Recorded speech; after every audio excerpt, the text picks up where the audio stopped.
Thanks everybody for joining us today. We appreciate you making some time at the end of this month and as we head into December.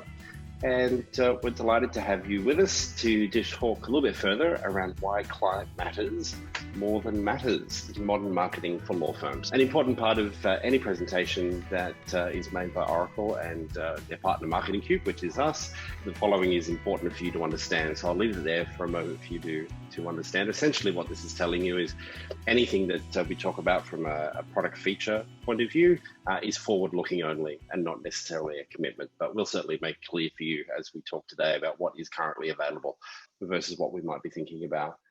And joining us today, my name is Derek Bell. I'm the Director of Customer Success and Marketing at Marketing Cube, and we're an Oracle partner. And we're delighted to have Vivek Sachan with us today, who is an Account Director with Oracle Customer Experience, or Oracle CX, and also presenting the CEO and co-founder of Marketing Cube, Adrian Jones. So at this point, Vivek, I'll hand over to you and we'll get started. Thank you very much.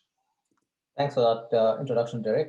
And welcome everyone, and good morning to all of you, wherever you are. So we might start by just looking at the impact of the pandemic. As we know, we are in the middle of a health crisis.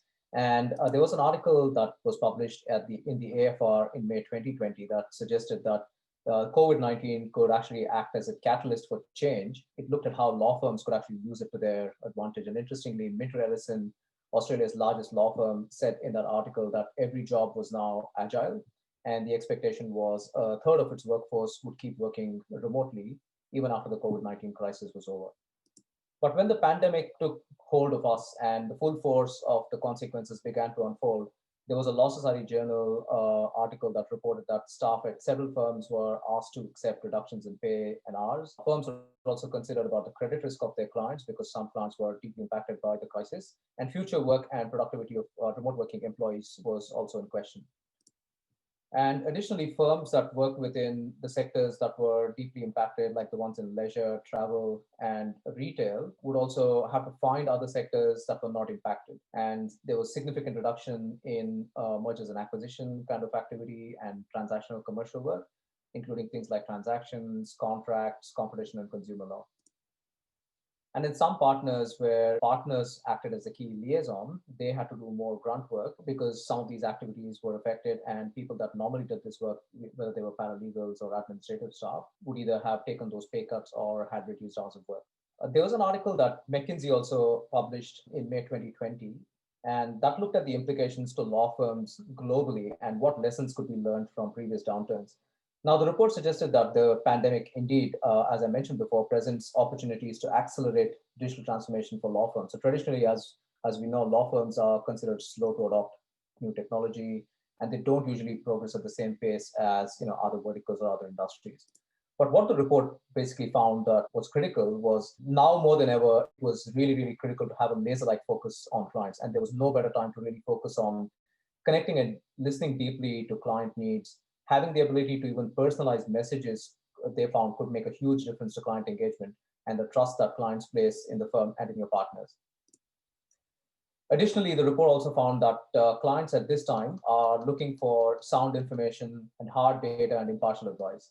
But as we all know, being flooded with the information through email, because everyone was now switching to email, meant that firms had to cut through the clutter to be relevant and truly differentiate and be able to innovate on the channels which were not just email, but be still able to reach clients. And as more and more employees continue to work remotely, having the ability to collaborate and being able not only to use technology to automate processes, but also provide flexibility to focus on more high-value activities becomes more important. And the ability to offer strategic investments, flexible payment terms, credit towards future work, or even alternative fee arrangements would show the strength through extending the firm's balance sheet for clients rather than gradually losing ground through a lack of pricing discipline. And finally, the report advises moving beyond the basics to best practice of widespread and varied communication, impact tracking of initiatives, and rebalancing for short-term coordination and priorities as needed. And while this is an unprecedented time and an unprecedented public health crisis, there are still opportunities to be had. And the report advises that firms should look at both the near-sighted goals and the short-term goals, as well as look at the long-term goals of how they can use the pandemic to actually really change the business model or really change the way they communicate with their clients. Now, we hear a lot from our customers about how their business models are being disrupted every day due to technology innovation. And today, as you mostly know, the experience that a brand provides is more important and sometimes even more important than the service itself that is being provided. And this is being driven because of the B2C experiences that are driving expectations around how even B2B engagements will work. And we at Oracle call this the experience economy. And we firmly believe that the relationship that a brand has with its customers or its clients is being transformed in four primary ways. The first is how brands and customers or prospects discover each other. Now, for your clients, this is all about doing their own research well before connecting with you, whether that's on social media, through their peers, or via networks or events. And for you in firms, it's about being in a constant path of discovery to find out who your customers are, what do they really want, how do you reach them with the right messages at the right time and on the right channel. The second is engagement. So as we all know, brands no longer control how and when they engage with their clients, the end client does. And that journey is no longer linear, and every client expects an experience that's completely unique to them, and they interact on their own terms rather than following the prescribed path that was up until now dictated by the brand or the law firm. The third is consume. So the way clients actually consume services, or in your case as marketers, how they consume content is changing dramatically. And that impacts the very nature of what it means to receive a service. Now, from a law firm's perspective, this could mean just making small improvements to a website, having a more responsive design or experience that delivers content and allows clients to find information more quickly when it matters, or even having the ability for a prospect to connect and receive responses directly from a partner that they would like to engage with in the future. And finally, as you all know, clients and you as customers as well, or consumers as well, we are all getting used to a lot of self-service with other brands or services that we consume. And this presents an opportunity for law firms as well to serve clients via things like client portals, having digital assistants, having knowledge of content on demand, and create relationships that are enduring and that go beyond just one matter or engagement. Engagement now is shifting to what we call micro moments. And we believe that engaging clients requires you to shift to these micro moments. Now, this focuses marketing, business development, and service professionals to think very differently and making sure that every moment matters. And however, a shift to these micro moments also raises some serious challenges to both marketers as well as CX professionals. Now, in the experience economy, they're expected to know their customers better than the customers know themselves, but at the same time, respect their privacy. You need to be able to anticipate their needs before they do, and all the while be invisible and not intrusive. You need to be able to engage with your clients on their terms, at their time, and in the channel of their choosing. You as organizations or any organization needs to be able to think beyond the silos of that organization, be it marketing, business development, and service, because your clients definitely don't perceive you as business development, marketing, and service. They just perceive you as only a one product. They found that open rates increased 84%. And by providing personalized experiences, mark a lift in revenue, an increase in efficiencies, and low cost of action. Now, let's look at the challenges. Firstly, where your data currently resides, your practice management software or invoice and billing software, perhaps, your CRM, and even your marketing. And secondly, departments within the firm might be employing their own point solutions independently. That's also adds to the fragmentation of data. And having multiple practice areas, having an industry focus, operating in multiple also adds challenge. Departments themselves that are operating separately might have the need to maintain client confidentiality and manage potential conflicts. And the organization's hierarchies also impact the ability to actively use that customer data. All of this now results in inaccurate customer data or duplication of customer data, which impacts the ability of scale as not being able to connect that data leads to manual processes such as data extracts, list creation, even batch and blasts being employed. And obviously this impacts the ability to personalize content at scale, execute effective campaigns, and eventually nurture and engage interest to successfully increase the client's lifetime value to the firm. And most times we also find that firms do not have the ability to market do not have the ability to report on their marketing activities and don't have the ability to be able to monitor success reliably and be able to connect marketing efforts to revenue generation activities. And that impacts the ability for marketers from securing a seat at the table to influence strategy effectively. Now, according to Gartner, the single most impactful and frequently used information source is the customer's own experience. And they found that B2B buyers who consume highly consistent information across multiple supply channels are 4 times more likely to complete a high value low returns, deliver higher ROI than traditional marketing. And a couple of more key points from Forrester that suggest that CX leaders drive 5 times better revenue growth, and CX leaders outperform CX laggards on stock price by 29 percentage points. Now, bringing it all together, our approach to helping you bring this together is threefold. Our first approach is our connected data. Our data first approach enables you to start with a robust understanding of your clients, no matter how or where they interact with you as or your brand. And data is at the center of our strategy, and we strongly believe that it is the only way to be successful.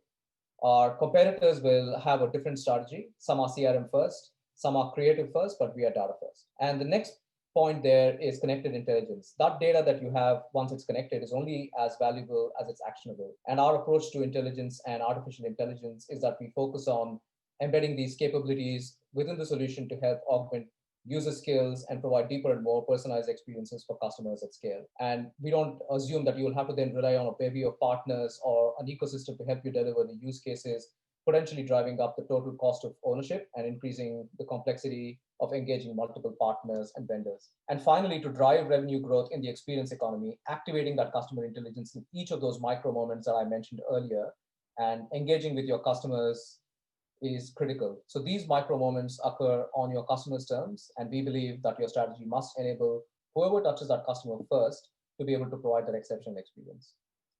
And with that, I'll now hand over to Adrian to talk about how they help customers achieve this kind of success. Thanks, Vivek. Good morning, everybody. Marketing Cube, our business, focuses on helping clients, and more specifically marketers, deliver unique customer experiences using the Oracle Marketing Cloud. And it's really taking everything that Vivek's been talking about and how do you actually put this into place. We've developed this framework called Design for Automation, really to help our customers do this. And it starts at the top with really strategic alignment. You might have you've got your marketing automation strategy, and you need to align that with your overall marketing strategy. And find it's a piece that people really struggle with, to break it down and to make sure that what they're doing on a day-to-day basis from their marketing automation side of things lines up with their key goals and what they're trying to achieve. So I think that's that's the first and most basic point is, why are we doing this? What's the purpose? And how can our technology help us to achieve those goals? And that links in with the data insights piece, so the customer insights piece, and that is the data. So who are the audiences that you have? What are their personas? And what are the critical pieces of information that you need to tailor that customer experience? It may be the end of the contract, it may be where a matter is, it may be the fact that they're a brand new customer, but all those different pieces of information that ultimately drive a different customer experience. So we're moving away from kind of communicating to everybody the same way and starting to communicate to people on a more personalized basis, and developing what we call situational bias, situational awareness. That's kind of understanding where your client is in their buying process, or where they are in terms of their relationship with your firm, and then what communications they should be getting as a result, and moving away from kind of all communications to all people. And I think to understand that better, we go through this process called customer journey mapping. I'm sure a lot of you will be familiar with it, but our goal in going through that customer journey map is to really identify those moments that matter. They're made up of micro moments that Vivek's been talking about, and ultimately, by understanding those, we can see what we do well and what we don't do so well, and what gaps and priorities there might be in that customer journey map that we can then look to augment through our campaign and experience design. So that's the component, the next piece, which is really that CX planning. And that is, what are we focusing on? Which areas do we need to focus on, and why? Is it when a new client joins the firm, do they understand everything that we do? And how do we help them to solve the problems that they have, regardless of who they are within that business? And obviously, clients are going to have very different requirements when they come in. So it's starting to build that experience. And to do that, we have to have the content. In most cases, we've got content available. We might break it down in different ways, or we might need to develop new content that fits it with the experience that we're planning. And last but not least is kind of managing success. And that's a couple of factors. One is measuring success and understanding what's working, what's not working. And the other is the team side of things. And that's making sure you've got the team to deliver success and the skills within that team to be able to deliver success. So that's the whole, I guess, the whole of the concept. And why are we doing it? Essentially, what we're trying to do is go up this range of different marketing automation maturity. So generally, firms and companies will start at broadcast marketing, which is essentially sending very similar messages to broad groups of people, automating it so you can send more messages to more people more easily. It kind of, you get some marketing efficiencies out of that, but you're not really adapting. So the next level up is really adapting and reacting based on what your clients are doing. So did they come to the event? Did they engage or open an email? Did they change their status or their profile from a client perspective? And does that mean that they should get some different communication? So it's just starting to be adaptive and look at what sort of changes you could make based on what you're hearing from your clients. A good example of this is preference centers and preference management. We're starting to see this move forward a lot, I guess, in the overall buying cycle. So rather than waiting until somebody's kind of at the point where they want to unsubscribe and then asking them what they would like to hear about, bringing that to the front of the process and going, welcome, you're starting to interact, starting to find out about our company, what would you like to hear about and how would you like to hear about it? How frequently would you like to hear about it? And that's sort of so that we can build more responsive and adaptive marketing. And that moves up to relationship marketing. So once you have a much better understanding of your client, you can start to develop more relationship marketing approaches. And that ties in closely with what Vivek was talking about on the ABM side. So ABM side is really relationship marketing plus what the BDMs are doing put together so that we can ensure that we've got cross-channel consistency and we can start to drive some better communications and even raise that situational awareness even more. And then the final is lifecycle management, where we really understand that journey implicitly. And we're able to say, okay, if we pull this lever or if we do this type of communication, we know we're going to drive this type of result. And this really drives, I guess, that overall customer lifetime value. So let's have a quick look and dive into some of the couple of organizations and a couple of examples where this has been done really well. I just wanted to have a look at these open days that we ran in the higher education space. I know a lot of you will run events on a regular basis, and I thought it was an interesting case study because all of the universities that we work for had to do this switch to move their open days online, and actually in pretty short notice, and in some cases they weren't sure whether it was going to be online or not, but they had to develop a methodology and a way of running an open day. And they took pretty different approaches. Some focused more on an online experience of almost an avatar walking around kind of a university campus, to others that took more of a I guess a hybrid approach where there was some interactivity with speakers and with online sessions, webinars and Zoom meetings, and then with some software in the background. And then others took it as a series of presentations, more like a conference that was moved online.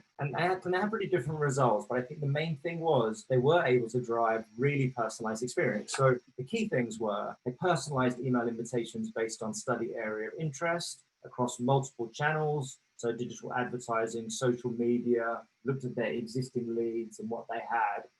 They were able to build a pre-event nurture. So it built up over a number of weeks to kind of the prior to the actual event. And that nurture drove people to a custom landing page with the ability to plan their own schedule, build their own schedule, and get reminders on the day for events that they were interested in. And that could include like an email reminder or an SMS reminder. And then that flowed through into kind of a post-event content being available and a personalized post-event nurture, hopefully helping their future students, prospective students, to work out the courses they were interested in from their study areas and then ultimately go ahead and apply. The University of Auckland, as an example, trained something like 160 presenters and delivered over 50 live sessions over 3 days and had, really impressive viewer statistics in terms of number of attendees and the amount of time and the amount of interaction that they got on that day. So I think there's lots of lessons there in terms of how online events are run. And what we'll see, I'm sure, moving forward is a lot more kind of hybrid events being run where you've got a physical component and also an online component to support that if people aren't able to make it because you've developed all this content. And the interesting thing as well was that this is essentially now a template model that can be expanded on and leveraged whenever they run an event moving forward. So I thought what we might be interesting to do now as well would be just to have a quick look at this experience and how this was put together in terms of your experience getting here today and how that was built out. So I'm going to hand over to Derek. I think he's going to quickly show us a little bit about how that was done so you can see, I guess, this automation in action. Thanks, Adrian. So what I wanted to try and show you was what's happened in relation to the experience that you've delivered, or how have we delivered that experience. So we use Eloqua, as you might imagine, to deliver that experience. And some of you would have come to us in a range of different ways. But Eloqua uses what we call the campaign canvas, which is a really visual tool to help you map out the journey that you're trying to deliver. Now, the easiest way to do it is to first of all start with what we call a blank canvas. So I can have templates if I want to for those things that I do on a regular basis. But first of all, let me show you what a blank canvas looks like so you can get a little bit of a feel for how that works. So we talk about things like segment members. We obviously want to deliver emails to people to invite them to do things, to register for different things. At different points, we might want to do a little bit of a check and see if they've actually opened the email, especially from a form or an event point of view. If you're asking people to register, you want to know that that's happened. So essentially what we then start to do is sort of literally join the dots, so to speak. So if somebody opened the email, we then want to double check, did they actually submit the form? Now, one of the frustrations in for my sins, perhaps, I volunteer with a not-for-profit business group here in Sydney and have been using MailChimp for a long, long time. And the worst part is I come to work every day and I use Eloqua, and then I have to go and use MailChimp with this not-for-profit organization, and it's all about events. The greatest frustration I have is the fact that I can't fully automate the process from beginning to end. And so the great thing with Eloqua is the ability to be able to automate that process. So when it comes time to looking at attendee numbers and understanding who's responded and who hasn't, I don't have to go back and cut new lists. Eloqua does that for me automatically on the fly using the automation. So let's have a look and see how that works for you in relation to this event. So some of you may have seen advertisements on LinkedIn. We ran some ads using the LinkedIn ad feature. So some of you may have filled in that particular form to come through. Then some of you would have received emails from us, and then some of you would have received emails directly from Oracle. So from a partner point of view, and when I say partner, I'm referring to legal partners within your firms. If you have multiple partners who are wanting to issue invitations, it doesn't mean you need to have separate emails for every single partner. So what we're able to do is personalize it and apply either a dynamic or a static signature, which you can see here. So a single email could go to 1,000 people, and that one email could in fact come from up to 12 or 20 or whatever number it is of partners within the firm. So that level of personalization becomes critical and helps save time. And so this is what it looks like in the email itself. So this is Eloqua's email design editor. And so that's what the signature looks like generically. But of course, what you received was a photograph of Jason or of Vivek, if you received an email from Vivek, etc., with those details. And if you reply to any of those emails, they would go directly back to Vivek at Oracle, or in this case for Marketing Cube, if you reply, it would go back to Jason, who was the person who issued those invitations. So that was just really, we just want to give you a little bit of a high level view as, what does a day in the life of an Eloqua user look like from a marketing point of view? And that's one of them. So look, at that point, I think I'll stop sharing. If you've got any questions, we'd love to hear those. Okay. So at this point, we'd love it if you've certainly got any questions, please feel free to drop those into either the chat or the Q&A function. Alrighty. Well, look, folks, if there aren't any questions, we'll wrap up. Thank you so much for making some time to be with us today. We finished a little bit early, which is always good. It's good to have an early mark. But thanks again, and thank you, Vivek, and thank you, Adrian, for making some time to be with us today. Thanks, Derek. Thank you, everybody. Cheers. Bye-bye. Thanks, everyone. Bye-bye.